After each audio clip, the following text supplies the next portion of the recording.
Hello. The 6mm verse exploded a few days or even maybe weeks back.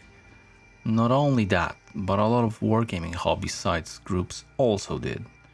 I saw a lot of dream come true talk, but what will the dream become in the long run? Let's talk about the new Epic version. Without knowing the exact rules, I can just guess like any other person, so I'll stick to the little bit more concrete statements. Just a little bit.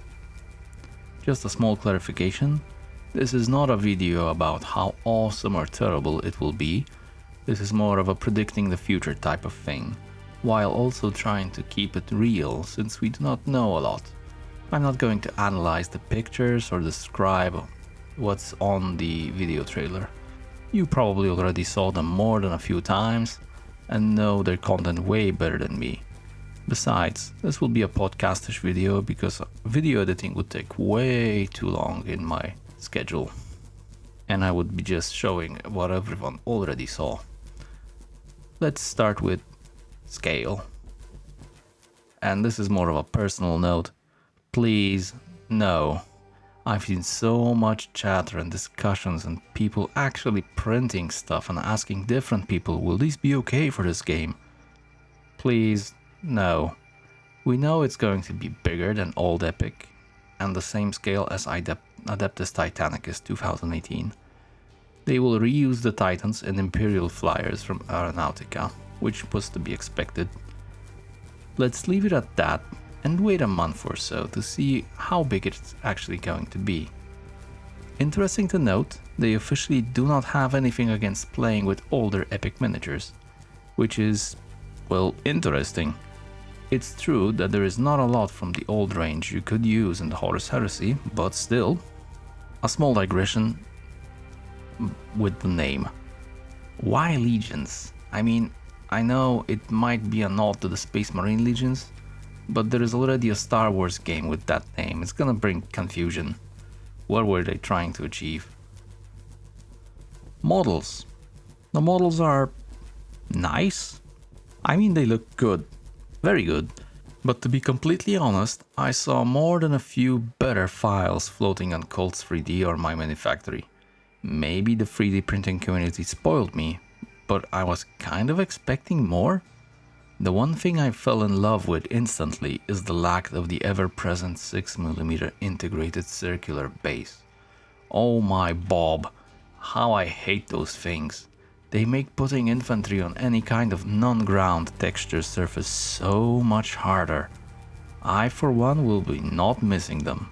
The minis still have some kind of integrated base, kind of a rock shape. While not a perfect solution, I think it's a step in the right direction. Rules. From the little pieces of official information we saw, it's probably going to be more similar to the 2nd edition Epic. Building damage, hidden orders, that sounds like slowing the game down rather than streamlining it. I just hope they will drop the table approach that is so prominent on the old Warhammer games, which I think flowed into the 28th version of Horus Heresy. Factions. This one's short, just Imperials. A bummer, that could actually save Epic Armageddon. It's set in the Horus Heresy, so only Imperials are the point of interest. I expect to see some demons and probably some Mechanicus specific units, but other than that, it seems to be limited in range. That might be a good thing for Epic Armageddon, which offers a variety of factions to play in epic scale. Impact on Epic Armageddon, Epic 40k, and small scale gaming in general. As I already mentioned, this will definitely have a positive impact on the other Epic games and 6mm gaming in general.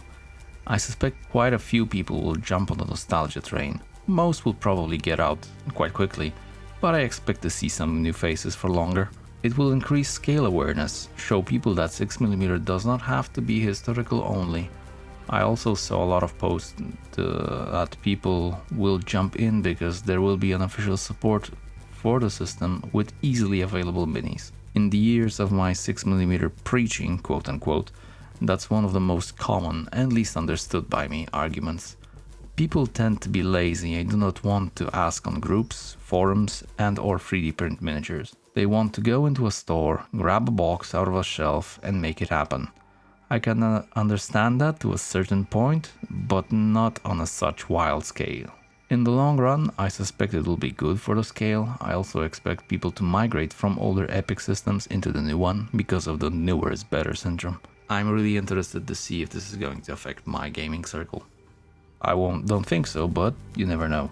Fun fact, this event caught me right after I sold my Epic Space Marines army, so it will be an interesting experience. I did not yet decide if I'll jump on the new hype train. I'm seriously considering purchasing a starter box just for the content it can generate and because I actually never purchased a GW starting box. We'll see. What are your opinions on the topic? New Wargaming Revolution or just another system that'll fade away in time? Would love to read your opinions, so leave a comment and also like, share and subscribe.